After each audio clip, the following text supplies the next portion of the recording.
is Mystic, and welcome back to Mystic Reacts. Today we are watching the second part of the honey scandal. That it's finally out. I got recommended this video like the first day it was out, like a month ago, but I wanted to save it for YouTube, and then it's taken a month to do that. I saw the first part when it came out, but I didn't have this channel back then, so we don't have that. If you wanted to watch it, we don't have it. But let's see how bad honey is. I did use it way back in the day, like once or twice. What? Exposing honey's evil business model, part 2, by MegaLag. So check him out down below, and let's get into it. PayPal does not want you seeing this video. A few hours ago, PayPal's lawyer sent me a cease and desist letter and requested Patreon take down my video under a copyright infringement claim. Oh. I consider this a direct attack against my fundamental rights as an independent journalist. Yeah. PayPal has specifically taken issue with the fact that an anonymous source discovered Honey had left their source code exposed within their iOS app, which, if you know where to look, is publicly accessible. This anonymous source found the code and sent it to me. I reviewed the code for security research purposes, which is a protected act, and I only published relevant sections of the code that provide important context to the story, which I consider within the realm of public interest. Nevertheless, I have removed sections of the video containing said code, not because I believe PayPal are correct, but because I know they will have YouTube take this video down. It was only a small segment of the video, therefore I have made this decision quickly, under duress, and to proceed with this publication as quickly as possible. If PayPal thought this would stop me, they were sorely mistaken. Yeah. Enjoy the video. I don't trust Honey. I don't know what it is. Markiplier. I don't trust it. They push so much advertising. They push so much advertising. And then people are getting money out of it, and then people are... I swear, like, every few months, I'll get, like, a honey email, even though I know I've definitely unsubscribed from it. But I don't know if I'm just mistaken, because I have a few different emails. Like, I feel like I always just randomly get an email from honey. But, okay. I didn't know Honey had an app. Why would you need an app for a browser thing?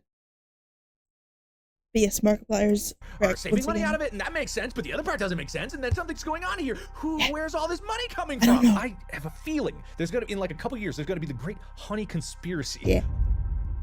PayPal's Honey Money saving browser extension is accused of scamming customers and YouTube creators. The biggest YouTube scam has just been revealed. The greatest scam in the history of the creator economy. People have been getting influenced and scammed, and I've been a part of it. It involves almost every high-profile creator that I can think of, including myself. Honey paid a lot of influencers up front. Good thing I'm not high taking money out of their back pockets. Whoa, that's a little shady, mind you. No way that signs you up for their affiliate link. No way. What?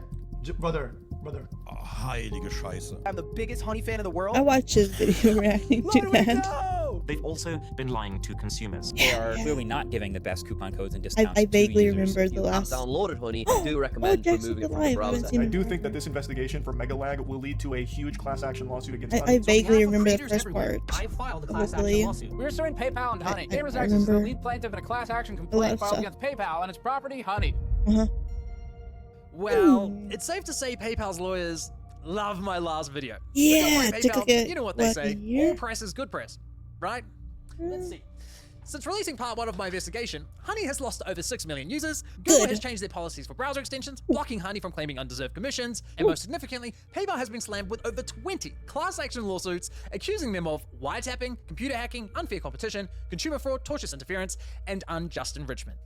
Yikes, maybe not them. And unfortunately for PayPal, I suspect more lawsuits will be filed following the release of this video. Yeah. Why?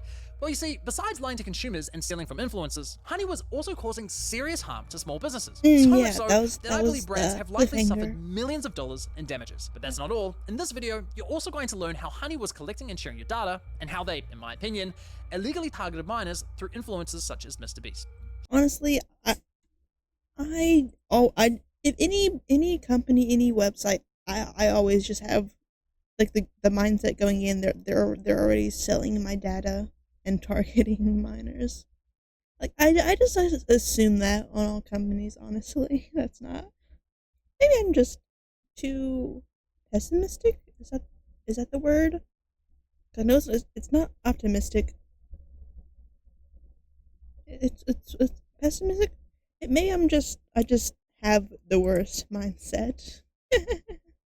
Strong accusations, I know, but I have the receipts. I've reviewed internal data, Honey's source code, their pitch deck to investors, disturbing emails between Honey and small businesses. I've reviewed interviews, and much, much more. Okay. You're about to get insights into one of the most scummy, predatory business models I have ever seen. Okay. You'll also find out why my investigation has triggered multiple class action lawsuits against other corporate giants such as Microsoft, Capital One, Klarna, Rakuten, and Retail Me Not. Per usual, the views, allegations, and conclusions expressed in this series are my opinions based on evidence I have gathered, which will be shared throughout. Ladies and gentlemen, welcome to part 2 of the Honey Trap. Okay.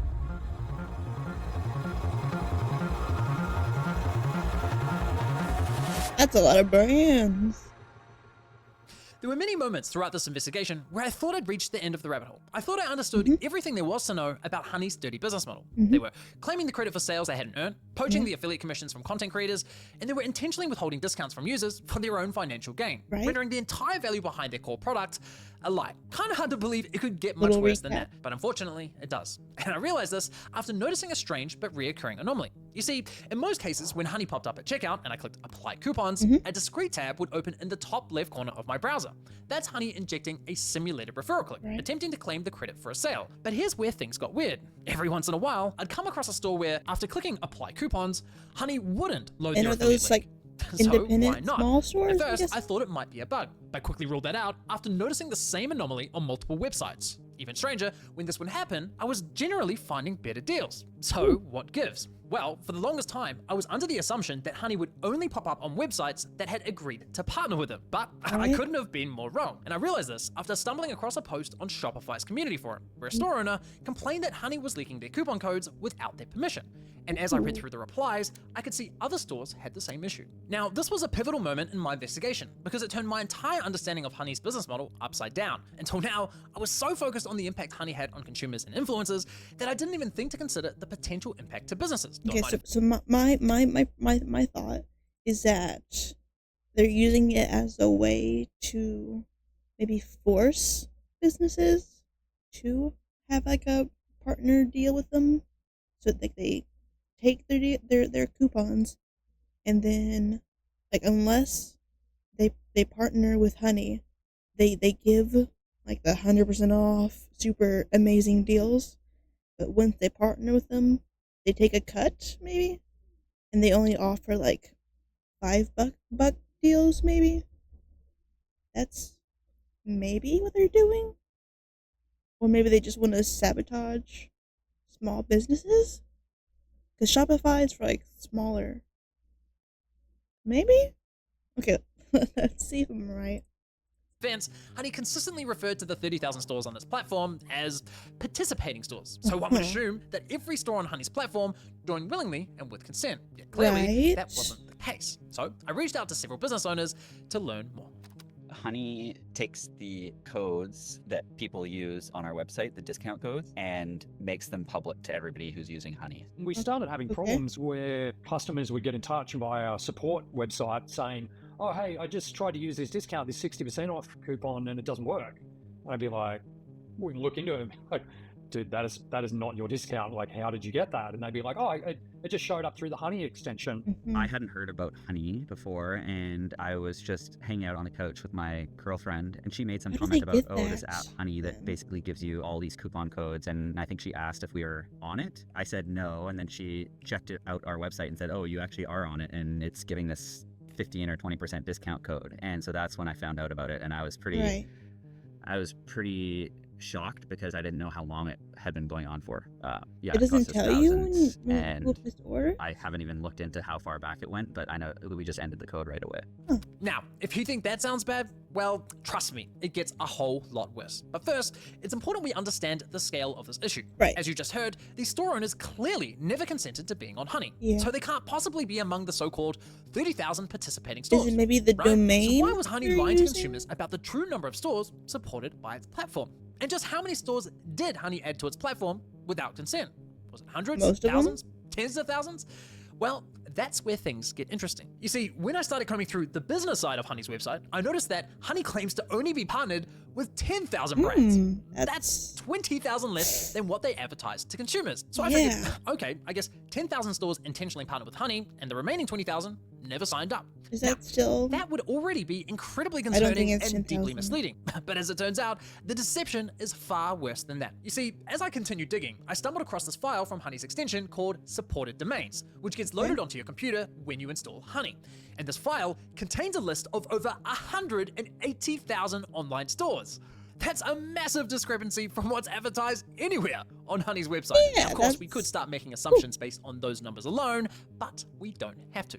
Because it just so happens that Honey also keeps detailed information for each of the online stores in this list, and it's relatively easy to access that data. For example, on Chrome, if we click Manage Extensions, turn on Developer Mode, click on the Service Worker for Honey, and click on the Network tab, we can now monitor what Honey does behind the scenes a little closer. So if we say visit apple.com, we can see that Honey is now accessing information from their database related to Apple. Looking at this one in particular, we can see that 2.9 million Honey users visited Apple's website in the past 30 days. We can also see that none of those users saved any money from coupons because, well, Honey has no coupon codes for Apple's website. We can even see internal support and monetization notes that were left by Honey's employees. Interesting. Most importantly, however, we can also see that Honey has an affiliate link for Apple's website, confirming that Apple does have an affiliate partnership with Honey. But if we look at the same data for, say, is to have no we can see affiliate. that Honey doesn't have an affiliate link, yet Honey is still offering coupon codes for that store. And sure enough, if we click Apply Coupons on Abercrombie & Fitch, Honey doesn't load an affiliate link through that infamous sneaky tab.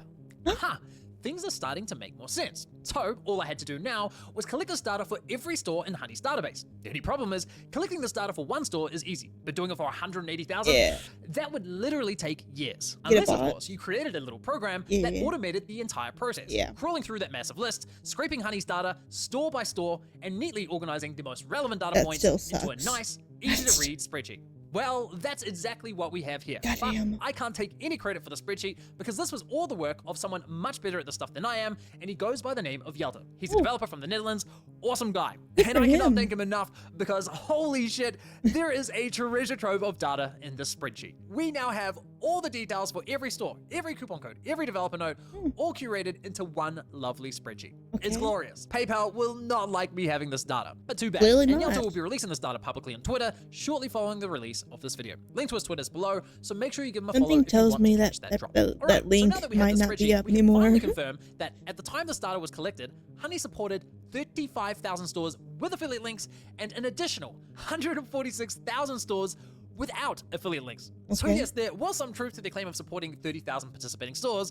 They just conveniently left out the eeny-weeny fact that they dragged an additional 146,000 stores onto their platform, presumably without consent. Now, consider this. If you're Honey and your platform supports 180,000 stores, surely you'd be screaming that from the rooftops, right? 180,000 sounds a whole lot more impressive unless than it was 30,000. illegal. Honey knows that. So why hide the real number? Clearly, Honey decided that keeping this little secret to themselves outweighed the benefits of advertising. Now, as a consumer, you might be thinking, so what if Honey leaks a few coupon codes? Even if a business never gave consent, surely that would just drive more sales for the business, right?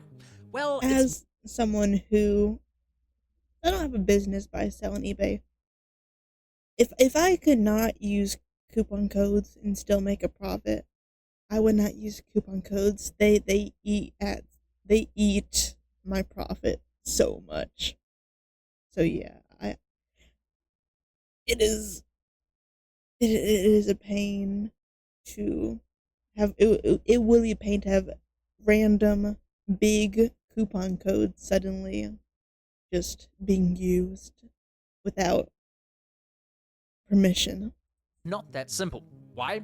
Well, you see, coupon codes are more than just discounts for consumers. They're also a vital marketing tool for businesses. Virtually all coupon codes have a strategic purpose behind them. For example, many online stores will offer a 10% discount as an incentive for signing up to their newsletter. Or if you buy so much, discount, and the business gets your email address for marketing. It's a simple tit-for-tat exchange. But if Honey snatches up that coupon and makes it available to everyone, well, now the business is losing 10% while gaining nothing in return. The entire purpose behind that coupon code gets destroyed, stripping away any incentive for the business to continue offering it. But it's not just newsletter coupons. Stores will also offer discounts to reward and maintain loyalty, like offering exclusive VIP codes to repeat high-value customers. Many businesses will even offer specialty discounts to military veterans or first responders, just to show their appreciation. But also, some businesses... I may be wrong, but isn't using those if you aren't like military and stuff, isn't that technically illegal? Right? Like that is, right? I think it is. So businesses have private discount codes like 50 or 80% off that are strictly intended for use by employees or friends and family. So when Honey comes along, finds all of these codes and hands them out like candy to its millions of users, not only does it cause a negative strategic impact, but it also really causes hurts your significant profit. financial harm. In fact, this has become such a significant problem for online stores that there are now multiple paid services to help e-commerce stores block extensions like Honey. Even well-known retailers are paying to prevent these issues. Now, you might be wondering, how on earth does Honey get access to private coupon codes like employee discounts if they're not available to the public? Well, I came across this marketing podcast where they discussed the issue. What happens is if I have why are Honey, they doing for example, podcasts? and I'm one of your best customers at your e-commerce store, and you decide you're going to do a promotion for your VIP customers. Maybe it's a flash sale, and you send me a special code. I go to your website, I legitimately have that code from you, I type it into the promo code field at checkout. Because I have Honey in my browser, it is able to scrape that code then and give it to everybody who uses it. We've seen codes like Military Hero 30, clearly intended for a veteran. And then in another case, even worse, in another case, my CEO found a men's apparel brand where they had a $75 off coupon code, but they didn't set a minimum order value. And so what? First off, why are they admitting that on a podcast? But like, so if someone has it and they use it, it'll scrape it from them. But in the last video, they would submit a code for a discount, and they ignored that.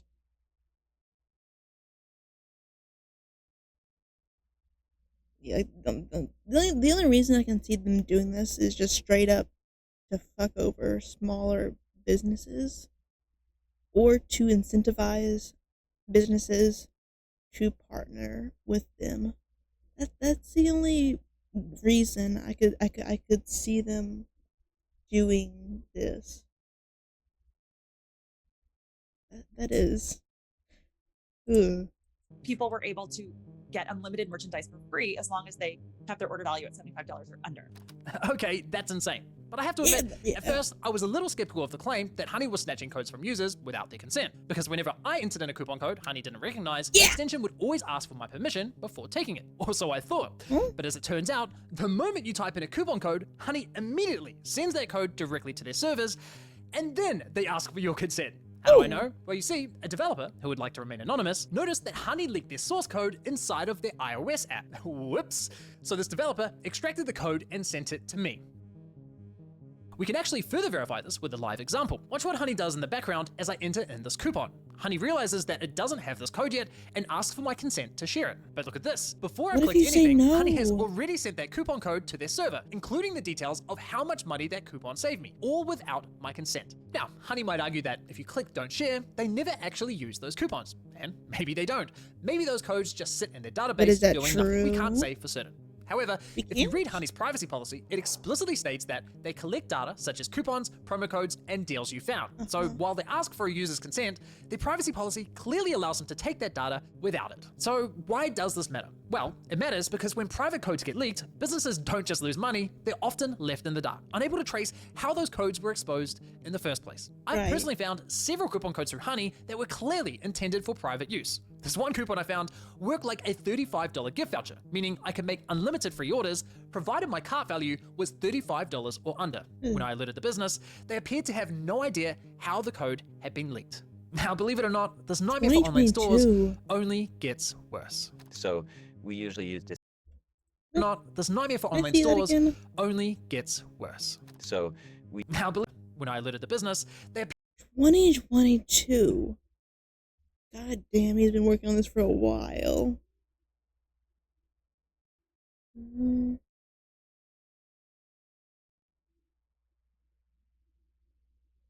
Appeared to have no idea how the code had been leaked. Now, believe it or not, this nightmare for online stores only gets worse. Yeah. So we usually use discount codes as a way to track when influencers or partners are sending traffic to us so that we can identify the sale was attributed to that influencer and pay them a commission. Yeah. I think we saw one code started to get used like way more, and we were like, wow, we're paying this influencer so much, they're doing so well, and I was like a little bit suspicious. A lot of times discount codes are the only way for you to understand if a YouTuber that you love and would love to partner with is actually driving incremental value to your business, those codes would immediately get picked up by Honey, and then they'd be used hundreds of thousands of times. And you'd be like, all right, like not only does that negatively impact our business, it was for that audience, but we have no idea which podcaster we should continue to support. Now, if you're someone who listens to podcasts, you probably know exactly what Chip is talking about here. When brands advertise on podcasts, affiliate links aren't always practical. Listeners could be running, driving, or doing the laundry without easy access to a computer. So, instead, brands will provide podcasters with a unique coupon code. And each time the listener uses that coupon code at checkout, the podcaster earns a commission, just like an affiliate link. So these are not your typical coupon codes. Behind them, you have an influencer that's trying to earn a living, you have a business paying to promote your product, and there's usually a contract binding the two together. Regardless, Honey will step in and leak the codes to users, disrupting that business relationship. The result? Not only do brands end up losing money from the leaked discounts, on top of that, they're now forced to pay undeserved commissions to the influencers whose codes got leaked. It's easy to imagine how quickly something like this could spiral out of control. In fact, one business owner on Twitter reported losing $100,000 from this exact issue, and he only realized it happening several months later. It's no laughing matter. And if you think this is a huge win for influencers because they get paid a bunch of undeserved commissions, well, think again. I mean, we basically pulled all out of the podcast realm because there was really no way to figure out how to attribute any successes or failures. We basically can't do that anymore because as soon as a code becomes used by one person, it's suddenly used by everybody. This is a nightmare situation for everyone involved. But not all businesses are affected equally. Honey's actions are especially devastating for small businesses that lack the resources of larger brands. The big retailers can push back. They have dedicated marketing teams, advanced analytic tools, and the legal muscle to respond. Smaller businesses, on the other hand, don't have that luxury. So when a multi-billion-dollar company like PayPal piles on more obstacles, it's not just frustrating, it's downright predatory. In fact, Made in Cookware CEO Chip perfectly summed up the devastating impact Honey's actions can have on a small business. When you're in the early stages of building a business, you're in the stage of, will this company even work? Is there product market fit? How do I scale this thing? Can the economics work, right? And so all the things we talked about, these discount codes and the kind of removal of attribution and killing margin, like those really affect the early stages of a company. From everything from where do I put the next dollar in to make sure I can survive, down to you're taking 10, 15, 20% of my sales without me wanting it. And we have digital marketing costs, we have shipping costs, we have a lot. I can't do as much business stuff because of how much eBay takes sales. So I can only imagine another 20-30% getting taken. Yikes. These stacks of costs that not only are getting more inflated over time, like FedEx has been raising their rates over time, warehousing costs have gone up, COGS have gone up, as you know, through inflation for the last 4 or 5 years, right? Like all the cost structures have been going up, and to have someone just stealing and crushing the actual revenue you want, like puts small businesses in a real squeeze. It's just really disappointing, and like it doesn't even work, because at the end of the day, like you need to make the numbers work, and if Honey is going to steal 10% of your revenue all the time, you're going to have to raise prices at the end of the day to make up for that, right? And so it's not only not effective, but it makes it worse for the consumer, it compresses for the small business owner any margin, and it's just like a really awful business model. Like we've been so mad at them for so long. I would be too. Really sad. And Chip's point about the impact to consumers is especially important. If Honey's eroding profit margins from retailers and they're forced to increase prices, well, that ultimately affects consumers. Now, as you'd expect, these businesses don't just let these issues slide. Naturally, they reach out to Honey to complain, asking to be removed from the platform. And that, unfortunately, is where the story takes a much darker turn. You see, Honey is well aware of the inconvenience it creates for these online stores. So when they inevitably reach out to Honey, asking to be removed, does Honey oblige? Of course not. Instead, are they Honey gonna goes, how about this? We'll give you full control over which coupons go live on our platform, but only if you partner with us. I kid you not. In fact, Chip was kind enough to share his email exchanges with Honey from 2020. And you need to see it because holy shit, it's bad. Now, it is a long email chain, so I'm not going to read the entire thing, but you're welcome to pause to read the bits I skim over. Hi, I am the CEO of Made in Cookware. Please remove us from your app. You've scraped a private friends and family code from our checkout and put it on the platform for others to use. We've lost a bunch of revenue. 4 days later, Honey responds with, hi Chip, thanks for reaching out. Honey supports over 40,000 stores online, and we always prioritize protecting the Honey experience for users by supporting available stores and displaying available codes. We can absolutely remove the code in question. In order to protect the Honey experience for our users, we typically do not remove codes unless we have a working relationship. I mean, right off the bat, they're basically saying, we won't compromise the experience for our users, unless you pay us. Yeah. Classy. We'd love to discuss how we can work more closely and partner with your brand. Chip replies the same day, we don't offer affiliate deals to coupon sites. We'd like to be removed from your site and extension completely. Yeah. With the sales pitch not going to plan, Honey brings in their global partnerships manager, Kelly Rodek, who explains to Chip that his leak code was added through Honey's user-generated coupon functionality. No surprises there. She completely ignores his request to be removed from the platform, only offering to remove the leaked employee discount. Chip replies the same day, our friends and family code was listed on your site. That was an internal code meant for a small group of people that was never published anywhere. A whole site can't be removed from your app. Honey only responds a week later, confirming they removed the employee discount, but again, completely ignores Chip's request to be removed from Honey. Chip responds immediately, pushing for an answer, but they ignore his email completely. A month later, and Honey leaks another private discount code. Hi, please remove from your app. That is a private code behind a private employee perk login. This should never be public. I don't understand how you feel taking a private employee perk and making that public to the world is helping our business. Honey responds confirming they removed the code, but instead of taking responsibility, they try shifting the blame onto Chip, suggesting his employees might be responsible for sharing the code with Honey. But given what we know about their system, I'm willing to bet Honey were responsible for the leak, not Chip's employees. Honey then suggests that Chip creates single-use codes for each and every employee, essentially making it his responsibility to fix a problem they created in the first place. I would be fuming if this were my business. If they 2 months did later, that, they and would just another leak private the code rest gets of them. leaked. And once again, Chip asks to be completely removed from the platform. And this time, Honey finally addresses the question. We proudly host a consistent shopping experience for all Honey shoppers who rely on our shopping tools. Therefore, we cannot disable Honey for individual stores, and never have. Never have, huh? Well, that's interesting, because it just so happens that Andrew from TrueGrit Texture Supply also shared his email exchange with Honey. And would you believe it? He was dealing with the exact same Honey employee as Chip. And while Honey attempted the same sales pitch with Andrew, they did eventually remove his store from the platform. So yes, it is possible, and yes, they have done it before. Once again, we caught Honey in yet another calculated and deliberate lie. And make no mistake, it was deliberate because this employee, Kelly, confirmed the removal of Andrew's store just 1 month before assuring Chip that Honey had never removed a store before. Honey clearly has the capability to remove stores, they just choose to enforce that decision selectively. Keep in mind, Honey knows exactly how many of their users are visiting a given store and how much they are spending. So I'd speculate that this selective enforcement comes entirely down to which stores Honey believes will make them the most money. Now for the record, I didn't even get through that entire email chain between Chip and Honey. It goes on and on. And this behavior is not an isolated incident, it's a pattern. When merchants discover their codes have leaked and then they want to clamp down on that, they go to these coupon extensions and plea and request to have their codes removed. And 9 times out of 10, the response is join our affiliate program and you'll have more granular control over that. And so I think merchants tend to feel a little bit as though they're being blackmailed or extorted, you know, because you join the affiliate program and then you have to pay that coupon extension company every time somebody uses a code. And you're doing that in order to have them not share your codes. Am I wrong, or is this that has got to be one of the most fucked up business models I have ever seen? And let's be real about what's going on here. In my opinion, it's economic extortion. Just think about it. Imagine one day deciding to start your own business. You've saved up all this money and invested it all into this one big idea. You're taking on a huge risk. And as you navigate the daily struggles of running a business, a bad actor sneaks into your store without you ever noticing. They quietly start collecting coupons from your customers and start handing them out at your checkout counter. Then one day, you notice a customer with a voucher that was clearly never intended for them, and you have absolutely no idea how they got it.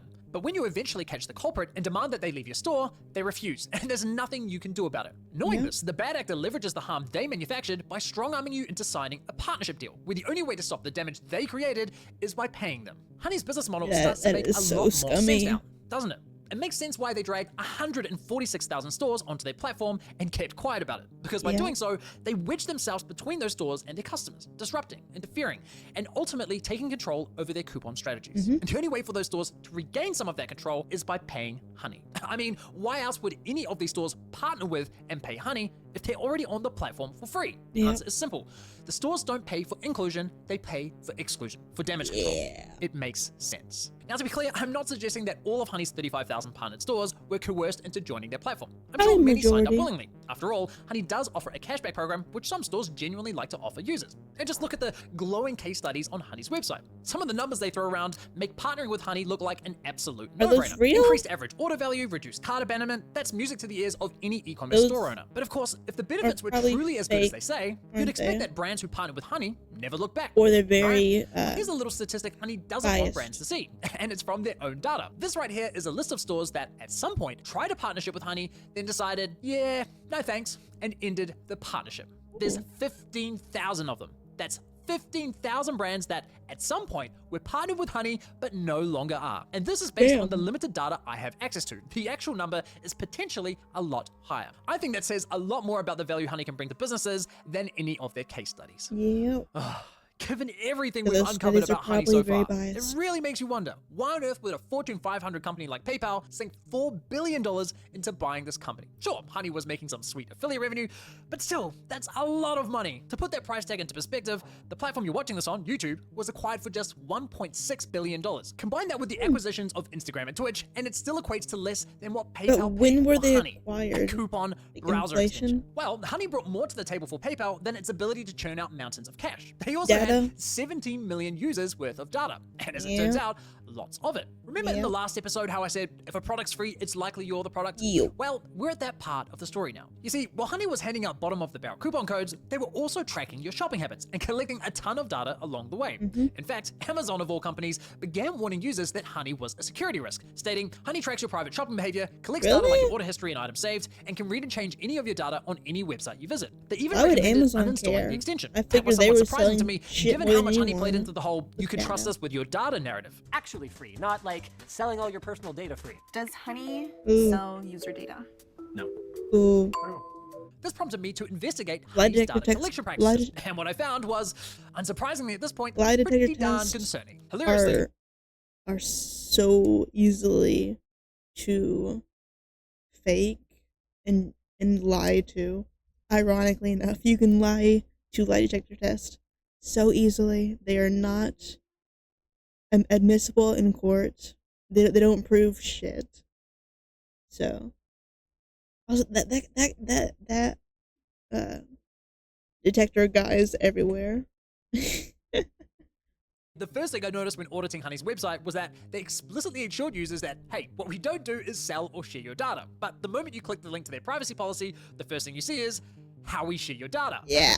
Excuse me, red flag number 1. Now, this privacy I just policy kind of was packed assume with vague every language when it company came to does what data that. they were collecting and how they were sharing it. So I dug deeper and came across this incredible investigation by a German nonprofit called Data Request, who advocate for data privacy online. And they dug into Honey's data collection practices by submitting what's known as a GDPR right of access request. For those unfamiliar, under European law, anyone living in Europe can ask a company, no matter where it's located, for a copy of all the personal data that company has collected on them. So two of their members, Benny and Malta, both Honey users, each submitted a GDPR request. Their data revealed that Honey was systematically tracking their browsing activity across every website it considered to be an online store. They also collected timestamps, unique user IDs, device IDs, operating system info, geolocation details, and the full URL of the page visited. Now, Data Request showed that from these logs alone, Honey could infer some incredibly personal insights about a user. Here are just a few examples from Benny's data that was collected in 2020. Honey could see that on February 13th at 2:57 p.m., Benny viewed an iFixit guide on how to swap the DVD lens on a Nintendo Wii.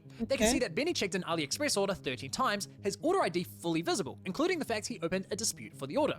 They could see he had a Microsoft Family plan and that he added a new family member to his Office 365 account. Honey also knew that Benny looked for an Airbnb in Berlin for 2 adults from the 4th to the 5th of March. And apparently Benny had issues with his iPhone because he viewed an Apple support page on how to reset his passcode. On March 23rd at around 5 p.m., Benny watched a documentary called Scanning the Pyramids on Curiosity Stream, a service he subscribed to just an hour earlier through YouTuber Tom Scott's affiliate link. And apparently Benny's a gamer because he redeemed a game on Steam with the serial code 5HGP6.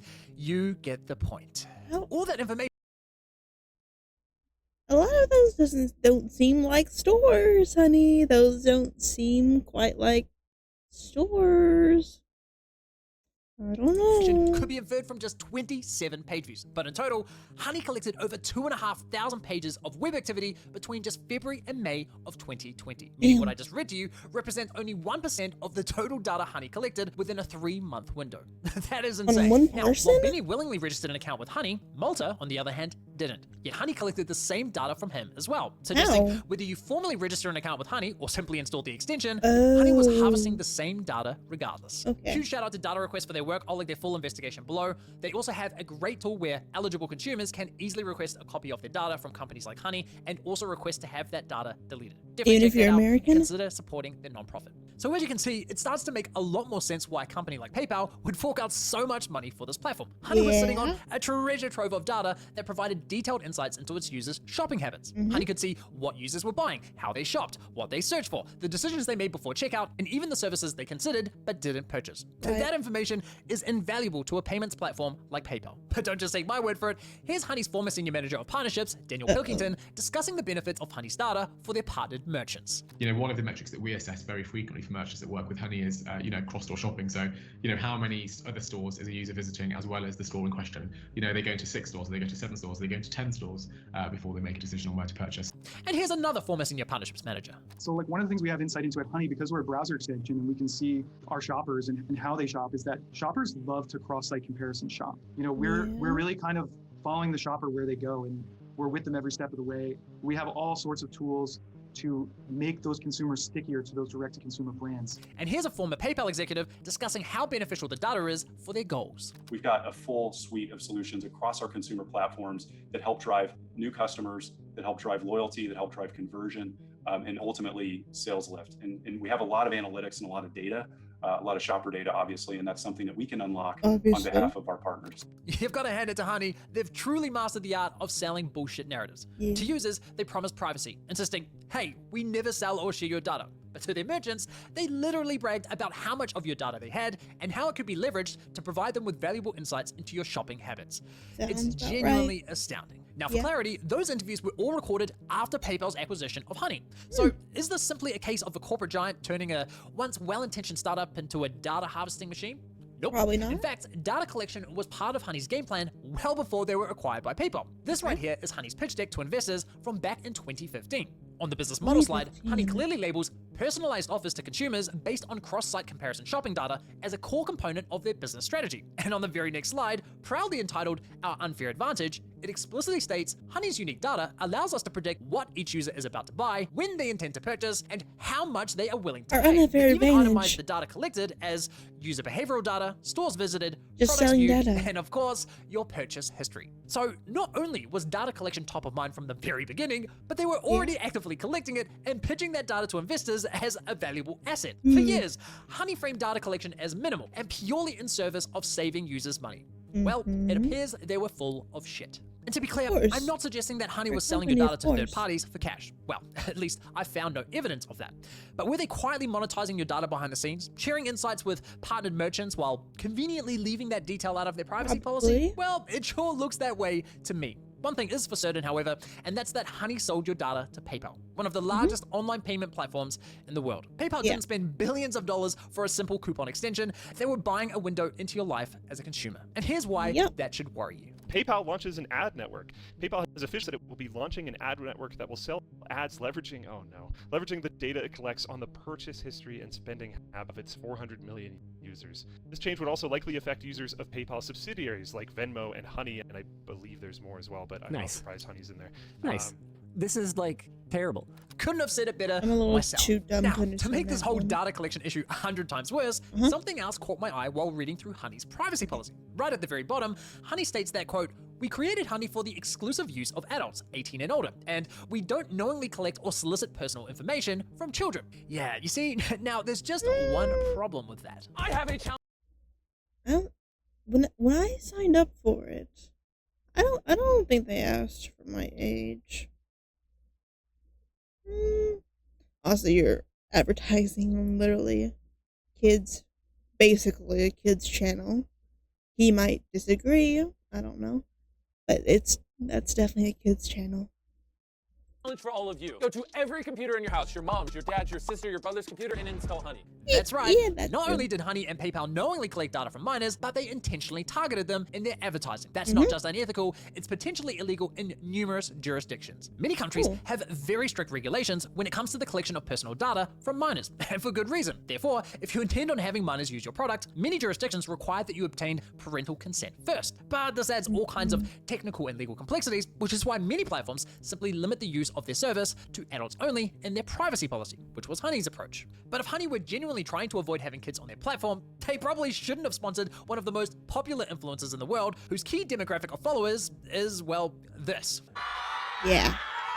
But Honey did sponsor MrBeast, and those videos garnered a whopping 3 billion views, making him Honey's #1 sponsor. In fact, according to my data, MrBeast sponsorships represent over 1/3 of Honey's total sponsored views on YouTube. But it wasn't just MrBeast. Honey sponsored many channels whose content was, in my opinion, clearly targeted at minors. They sponsored Minecraft channels, Roblox channels, cartoon channels. Minecraft I mean, channels. just watch this video and tell me it's not targeted at children. Sorry, kitty. This video is sponsored by Honey. If Honey wanted to target minors so badly, they should have just sponsored one. Oh, wait a minute, that's exactly what they did. This, ladies and gentlemen, is Desiree Machado, who at the time was just 14 years old. Guys, I'm only 14. Hilariously, one of her videos that Honey sponsored is appropriately titled Back to School. Honey even ran her sponsored segment as a paid advert on YouTube. Now, speaking of paid adverts, let's quickly circle back to that MrBeast ad, because of all the evidence, this has got to be the single worst example of Honey intentionally targeting minors. Let me play it again. I have a challenge for all of you. Go to every computer in your house, your mom's, your dad's, your sister, your brother's computer, and install Honey. They are literally encouraging kids to install a browser extension that tracks and collects data onto every computer in their household, including those belonging to their siblings. That is I will play insane. devil's advocate. Do companies actually control the script this heavily, or like was this a MrBeast choice? I don't know if that was maybe just MrBeast saying shit, or if that was actually the script. So I mean, come on! And playing look, advocate this is a little not bit. a good look for MrBeast either. Influencers have a duty of care to ensure that any advertising they engage in is compliant with relevant advertising laws, especially when your audience skews young. I don't Of think course, he really I did reach cares out to about MrBeast that. and his team for comment, but never heard back from them. Now, in case you're still not convinced that this was intentional, because, I don't know, perhaps Honey had a rogue marketing team that was poorly aligned with upper management, well, here's a few words from Honey's former president, Joanne Bradford, talking about the benefits of working with MrBeast. We launched it with gamers playing YouTube on their desktop and a little gamer called MrBeast. So we were his first advertiser, and we did a deal with him. His collective ads, I think, have been seen, you know, I'm going to say billions, Yeah. 3 plus close to 4 billion times. Wow. Every kid in America knows what Honey is. Every kid in America was telling their moms and their dads they needed to download, you know, Honey in order to save money. Oh, they weren't just telling their mums and dads to install Honey, they were installing it themselves. My 5-year-old brother installed Honey on his computer. Wow, kids start saving money earlier and earlier these days. And here's Honey's co-founder, Ryan Hudson, discussing how Honey leveraged the credibility that influencers have with their audience. We learned how to work with influencers, in particular on YouTube, to lean into the credibility that they have with their audiences, the ability to speak the language of their audience, and it's been incredible for us. And so we've done, if you watch YouTube or you have kids that watch YouTube, they have seen, if you watch MrBeast, it's a lot of honey. A lot of honey. This was no accident. Honey's leadership knew what they were Of course doing, it wasn't. and they knew it worked well. That MrBeast ad alone has 118 million paid ad views, the highest of any Honey ad on YouTube, which strongly suggests Damn. it was also their best performer. Honey likely invested millions into this ad alone. Honestly, it's genuinely shocking they've gotten away with it for so long. Now, given everything we've uncovered so far, you might be wondering how on earth there could be more to this investigation. Well, while Honey was the Not first really, I extension of can its see. kind, unfortunately, they certainly weren't the last. There are now hundreds of coupon and cashback extensions, and while I haven't investigated all of them to the same extent that I have with Honey, many Right. of them engage in similar behavior, especially when it comes to poaching affiliate commissions. And that's why there are now multiple class action lawsuits targeting these other companies. Influencers haven't just been losing money to one sleazy salesman at checkout, they've been losing money Multiple. to an army of them. In my opinion, these extensions are nothing but leeches. They are parasites in the world of e-commerce. Yeah. In fact, I've encountered so much shady behavior with these extensions that I felt it was necessary to create my own browser extension to alert me anytime an affiliate cookie is loaded onto my browser. Ooh. It's called Cookie Guard, and it's especially helpful because some of these extensions will load their affiliate link in ways that Why are do I not completely trust that invisible one to the either? user. For example, if you click to copy a coupon on Honey, it looks like a harmless feature because you don't see that sneaky tab opening in the corner, but Right. with Cookie Guard installed, you can see that behind the scenes, they are quietly stuffing their cookie through what's known as a hidden iframe. You can Google it. Even worse, I found that that the mean? extension Common Now would stuff their cookie the moment you landed on a checkout page. Completely automated, no interaction with their extension required. They also had a system that could detect when you used a competitor's extension, like Honey, and they would wait for that extension's affiliate link to load, then immediately override it with their own. Again, no interaction with their app required. Damn. It's insane. And this sort of malicious behavior is not exclusive to browser extensions. Competitive Even Microsoft scamming. couldn't resist the temptation of easy affiliate money and decided to offer coupons directly from the Edge browser. Watch what happens when I visit my NordVPN affiliate link. Once I've clicked on one of their coupons, Microsoft immediately replaced my affiliate cookie with their own, poaching the sale. And when I tried to reload my affiliate link to reinstate my cookie, it comes back momentarily, but Microsoft quickly and automatically replaces it again with their own. I mean, damn, Microsoft, people hate your browser enough as it is. And how about Opera's browser? They recently stopped this, but for some time, if you simply entered the URL of a store that they were partnered with and clicked their autocomplete suggestion, Opera considered that fair game to inject their affiliate link and claim the sale. Affiliate marketing has truly become a war of the cookies. I could go on and on with these examples. Now, this all begs the question, how the fuck is all of this being allowed? Are there no rules in place to prevent this behavior? Well, as it turns out, yes, there are in fact plenty of rules in place that should have prevented much of what I have uncovered in this investigation. So, why hasn't it?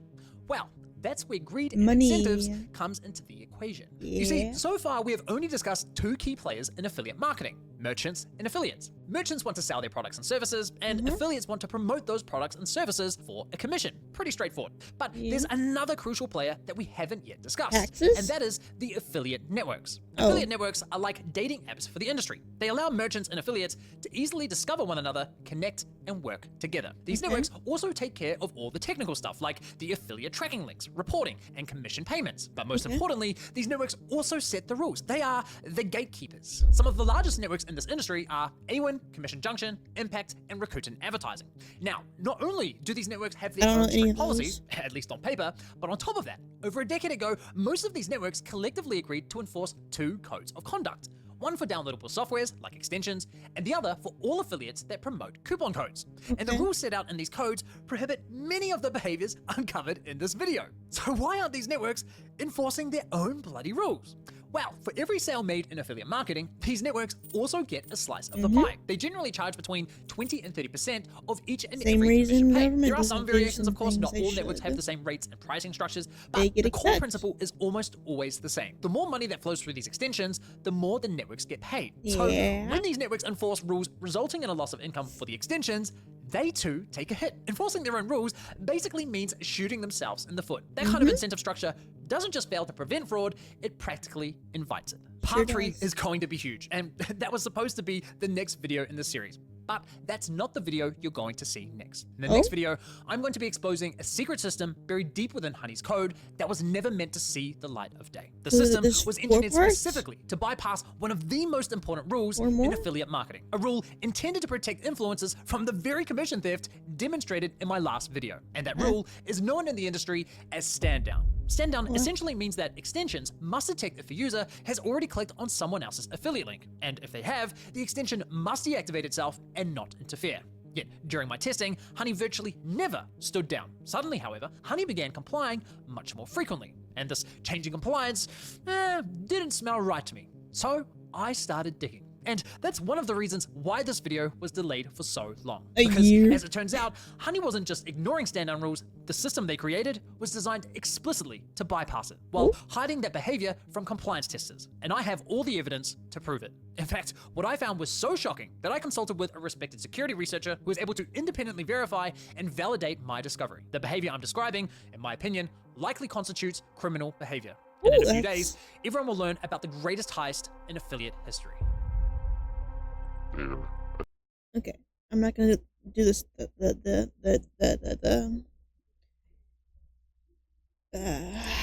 Whatever they're called. I'll watch the next part because it's already out.